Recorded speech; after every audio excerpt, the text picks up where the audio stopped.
우리 아버지는 베이비 부머 세대입니다. 도시 산업화로 고향에 빈집이 생기고 초등학교가 사라지던 시절부터 아버지는 수없이 귀농을 반복했고 성공과 실패를 거듭했습니다. 지금부터 아버지 노하우와 선배 귀농인들의 시행착오, 그리고 도시민들이 귀농을 망설이는 이유 등을 감안해서 도시민들이 쉽고 편하게 귀농 귀촌 전원 생활을 할 수 있도록 정확한 정보와 실효성 있는 방법을 제시하겠습니다.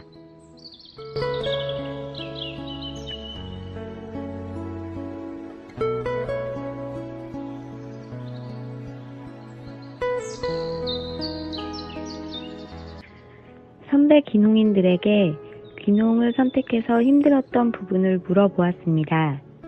크게 3가지 정도 되는데요. 첫 번째, 집을 수리하거나 신축했던 일. 두 번째, 벌레가 많고 축사 냄새가 났던 일. 세 번째, 병원이나 학교, 기타 기반 시설이 멀어 다니기 힘들고 외부와 단절되었던 일. 이상 선배 귀농인들이 말하는 힘든 점을 말씀드렸습니다. 지금부터 정부 지자체 지원 프로그램의 단점이 보완된 실효성 있는 방안을 말씀드리겠습니다.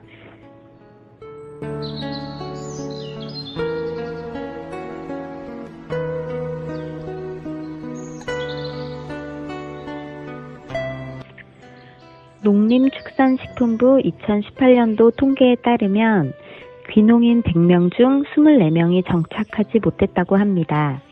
그럼 반귀농 귀촌과 반전원 생활이란 무엇인가 설명드리겠습니다. 간단합니다.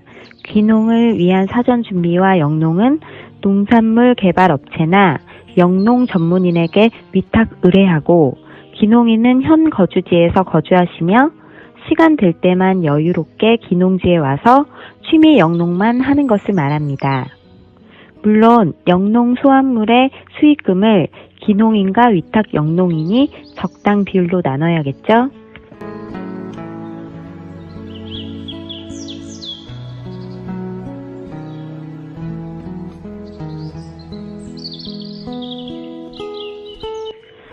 농산물 개발 업체나 영농 전문인에게 위탁하면 모든 걸 해결할 수 있는데 그럼 농산물 개발 업체나 영농 전문인은 어디에 있을까요? 농산물 개발 업체는 농산물을 개발하여 대량으로 영농하는 전문 법인을 말하며 전국적으로 많이 있습니다. 또 영농 전문인은 단일 품종을 대량으로 영농하는 농업인으로 시골에 많습니다. 잘 모르시면 반귀농TV에서 소개해 드릴 수 있습니다.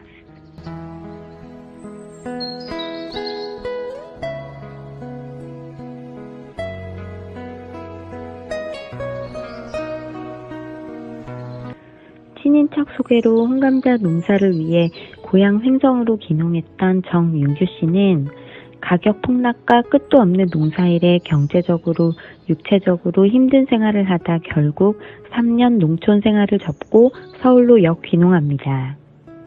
정윤규 씨는 품종을 잘못 선택해서 실패했다 말합니다.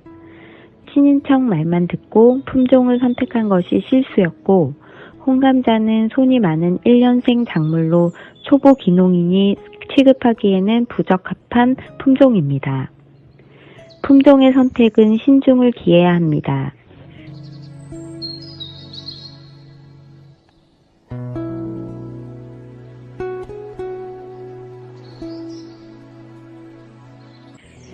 정윤규 씨 사례처럼 영농 품종 선택은 귀농 성공 여부가 결정될 만큼 중요합니다.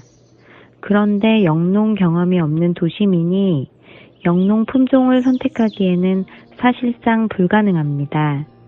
전문 영농 유경험자에게 도움받는 것이 유리합니다. 따라서 농산물 개발 업체나 전문 영농인의 도움을 확실하게 받아서 품종 선택을 하는 것이 가장 쉽고 안전한 방법이라 생각합니다.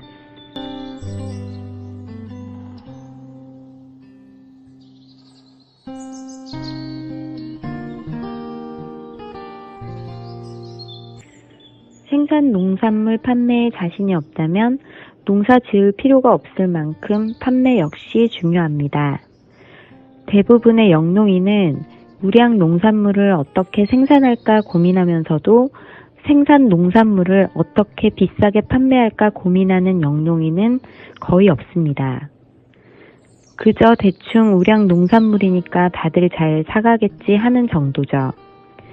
하지만 판매를 먼저 생각하고 판매 가능한 경우에만 영농하실 것을 권유드립니다.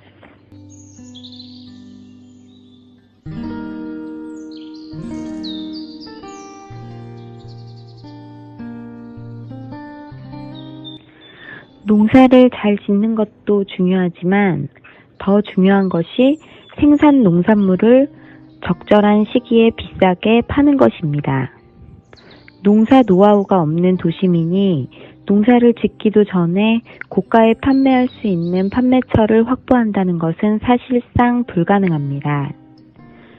이미 농산물 고가 판매 노하우와 판매 거래처를 보유하고 있는 농산물 개발 업체나 영농 전문인의 도움을 받는 것이 시행착오와 손해를 줄일 수 있는 실효성 있는 방법이라 생각합니다.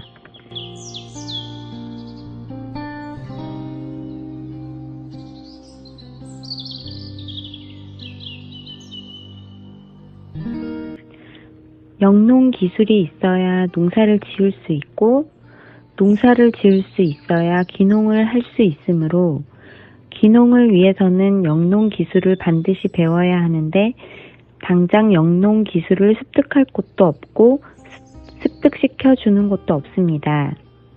다만 농산물 개발 업체나 영농 전문인에게 위탁 의뢰 시 실기 위주의 영농 기술을 농원 현장에서 배울 수 있습니다.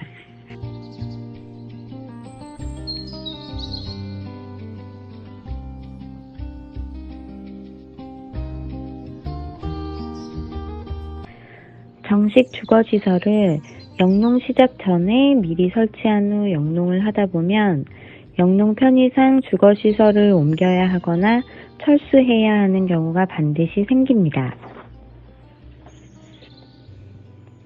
따라서 일단 급수시설 등 영농 관련 부대시설과 임시 주거시설을 먼저 설치하고 영농을 하면서 주거시설이 꼭 필요한 경우에만 순차적으로 설치하는 것이 가장 효율적입니다.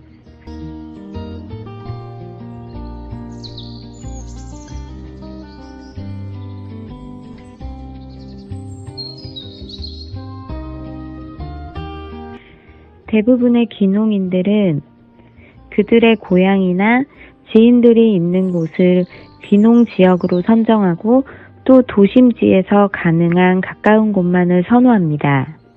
하지만 귀농의 목적이 청정지역, 즉 자연환경을 가까이 하기 위함인데 위와 같은 선정 방법은 안정적인 귀농을 어렵게 합니다.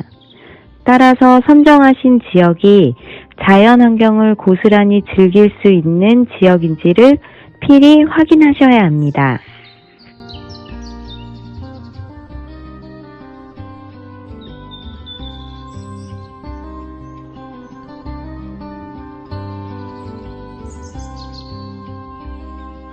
영농 부지 선정은 매우 중요합니다.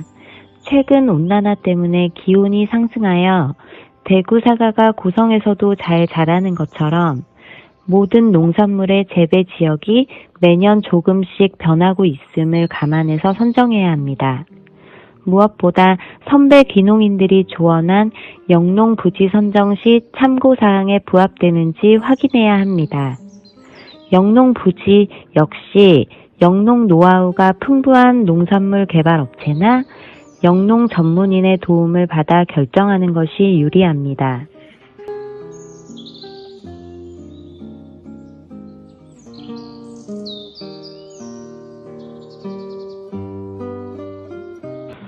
현대 가족 구성원들의 욕구는 매우 다양합니다.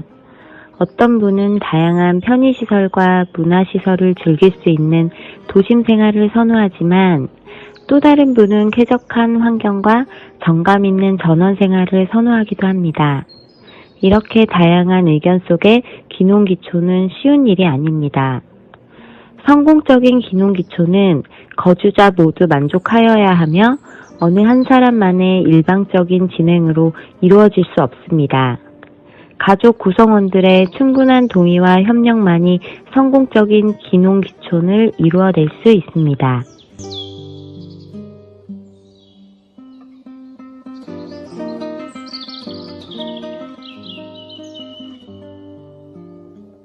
현지 적응을 하려면 마을이장, 번영회장, 부녀회장과 유대관계를 형성해야 하는데 그게 말처럼 쉽지 않습니다.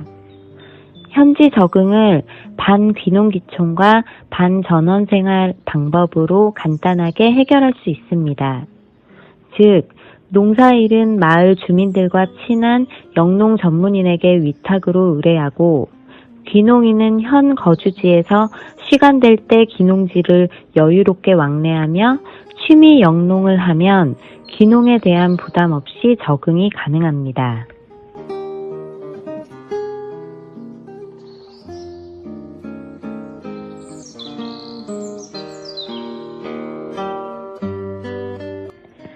지금까지 귀농 귀촌 전원 생활을 쉽게 하는 방법에 대하여 대략적으로 말씀드렸습니다. 저희의 정보가 도움이 되셨다면 구독, 좋아요, 공유 부탁드립니다. 궁금한 사항이나 추가 무료 정보가 필요하신 분은 댓글이나 전화 주시면 성실히 답해 드리겠습니다. 감사합니다.